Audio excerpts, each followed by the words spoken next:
Hello, my fellow students of magic. In this episode, we're going to be doing a little bit of a look into the art of divination. Now, for those of you that don't know, divination is basically a occultic practice and a school of magic when you learn about witchcraft. The word is derived from the Latin divinare, to foresee, foretell, to predict, or to prophecy, and normally it is in relation to, well, the divine, as the name would imply. So divination is basically an art to look into the future or into events that procure or affect the future through the power of divination. This can be done through a multitude of different methods. For example, I normally use the Elder Futhark runes, but I have also used on one occasion tarot cards, although I'm not really experienced with them. I basically just kind of worked with the tarot cards once and used their art to tell me what it is that they mean, in a sense, based on the symbolism. Along with a little bit of information from looking up tarot information, which you can do. There are also plenty of other methods other than using runes or tarot cards. There are also methods that can be found throughout many different cultures. The Yoruba, for example, use a tree seed to be able... I don't remember what the seed is called, but they use these seeds as a form of divination to see what it is they can do to work with a problem. Divination, however, is not necessarily just for looking into the future. It is used for things like what will happen for my future career or things as such. But it is also a method into looking into unforeseen things and looking into spiritual realms as well.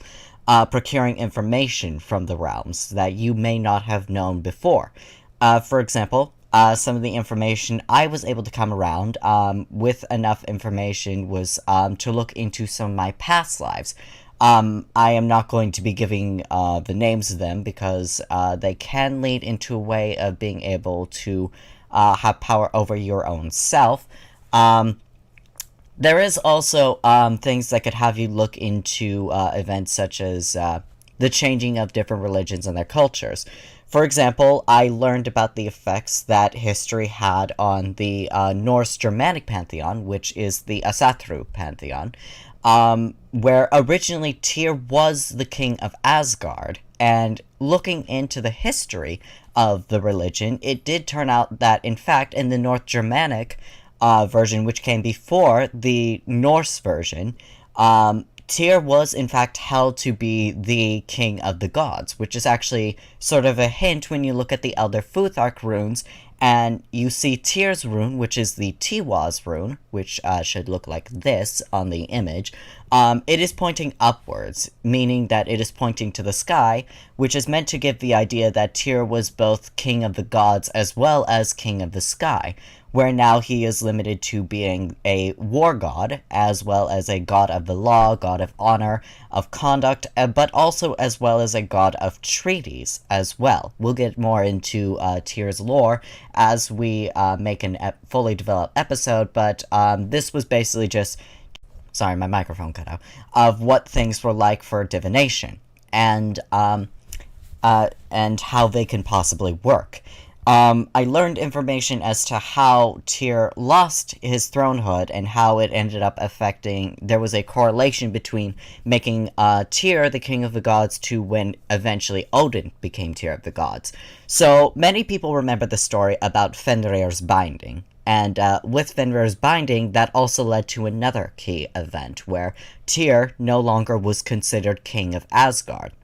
When Fenrir bit into Tyr's hand as a conditional promise to, if he is going to test out this magical binding, then somebody would have to offer their hand if he has been tricked, which unfortunately Fenrir was, and Odin, knowing that Tyr would have been honorable in keeping his promises, knew that he would offer his hand, and unfortunately it was Tyr's sword hand.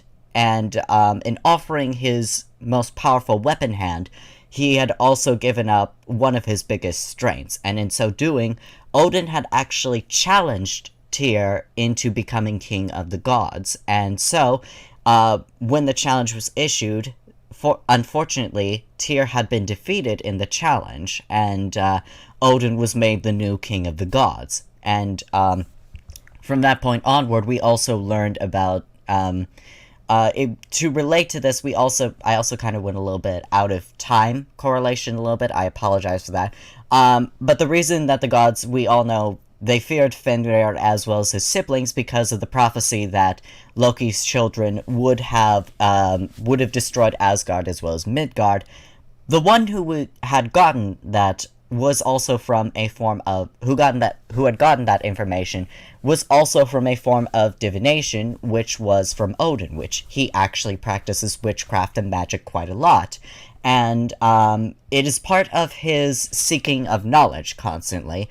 But unfortunately, he came across something that he never should have learned of, and this is one of the trickier aspects with divination that is seen through multiple cultures, especially in the religions of Hellenism and the religions of Asatru, and even after the Vikings and Norsemen had converted out of being Asatru and becoming Christian, they still held on to the idea that learning about your fate and learning about your future was incredibly important and something that you couldn't really escape.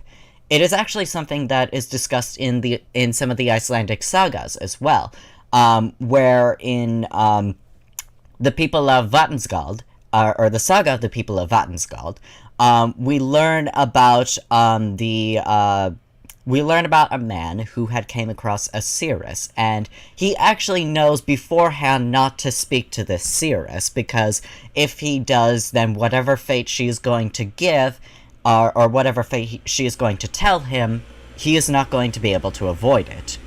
And so divination can be seen as a bit of a tricky thing, where it could be seen as this very important thing on being able to help solve your problems, such as in the case of Odin, but it also can lead to some issues that you can't solve in both the cases of Odin and the man I mentioned in the saga of the people of Vatnsgald. I apologize that I cannot remember his name, but yes, and if you are familiar with some of the stories and tales in Hellenism of many of the different Greek kings that had learned of their future or fate from the Oracle of Delphi, and they tried to avoid it by imprisoning their daughters or attempting to murder their grandsons to avoid them killing them or something like that.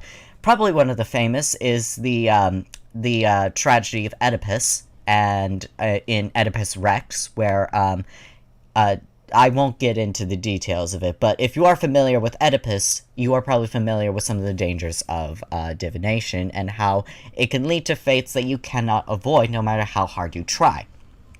The important thing about divination is that, to learn about divination, is that there are a few things. That one, it can help solve issues that you have about a problem, like, okay, how am I going to be able to get through this? How am I going to be able to figure out some of my career crisis so that I could have a happy and fulfilling life? Am I going to have a strong and powerful offspring from my future? Or anything like that? How will I have this kind of romantic affair work out? Or is this romantic affair going to work out? In some cases in divination, you will have an answer to your problem, but sometimes divination might also say that there is no way of solving this problem, you're just going to have to accept things as they are. Now, it's easy to also say that perhaps maybe the future is simply just seen to be written in stone because some of those prophecies or those divinations could not have happened without being told what was going to happen. And that is a valid thing, because a lot of things, when it comes to whenever you see the aspects of divination, such as Ragnarok, for Odin's foretelling of the children of Loki destroying Asgard, or a lot of the Greek kings in Hellenism, that their fates, as well as the gods of Hellenism, that even the divine are not above trying to change fate.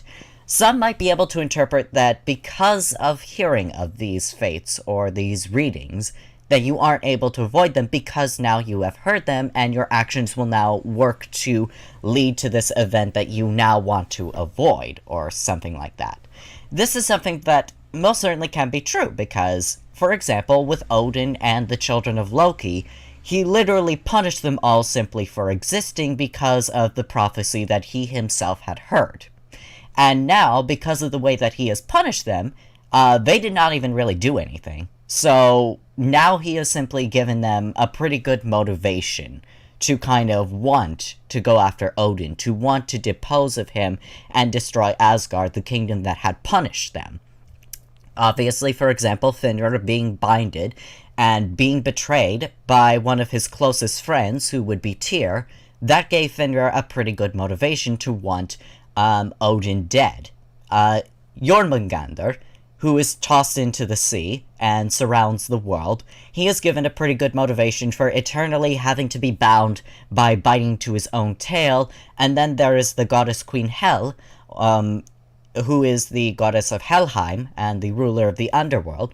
She is given motivation as well as the ability to be able to have an army and to have an entire realm dedicated to her, where she can depose and dethrone Odin. Many of these things can also be found amongst the Hellenistic kingdoms, where kings. Obviously, we know of many different kings who have tried to avoid their fate, all to fail, such as Perseus' grandfather, who tried to not have his daughter impregnated, but unfortunately, thanks to Zeus, that kind of didn't really work out. And then Perseus was born, and he tried a second time to get rid of him, and unfortunately it led to the day where the Olympic Games happened, and Perseus threw a discus, and the winds, caused, the wind changed the course of the discus, thus killing Perseus' grandfather by accident.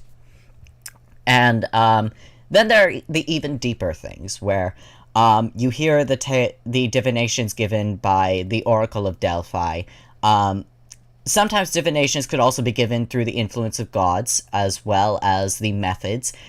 For example, Apollo is known for being a god of divination, so he has an oracle dedicated to himself at Delphi, but he also has the ability of giving people the ability to divine simply through their own powers, through their own wills. There has also been evidence at the Oracle of Delphi where some incentive drugs have also been able to put oracles in a particular state to be able to divine. Whether those can be a way to either link to the spiritual realm, or whether it's simply just something that could get you really high, that's actually kind of up for debate, because, being in the material realm, and with the methods that we currently have, it's very difficult to really prove the spiritual realm other than the ways that we have, and, those methods just so happen to be to that particular person, unfortunately.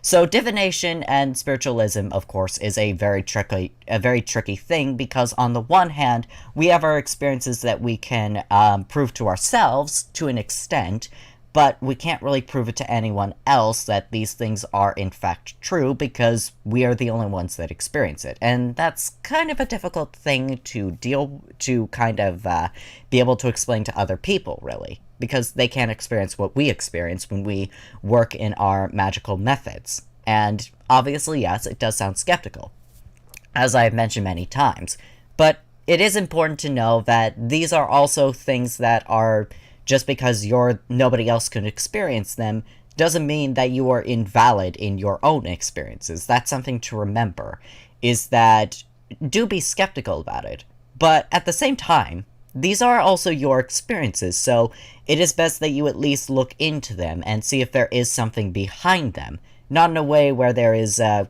complete devotion to something that you cannot prove, but if it is something that you can prove to yourself at the very least, then do follow that path.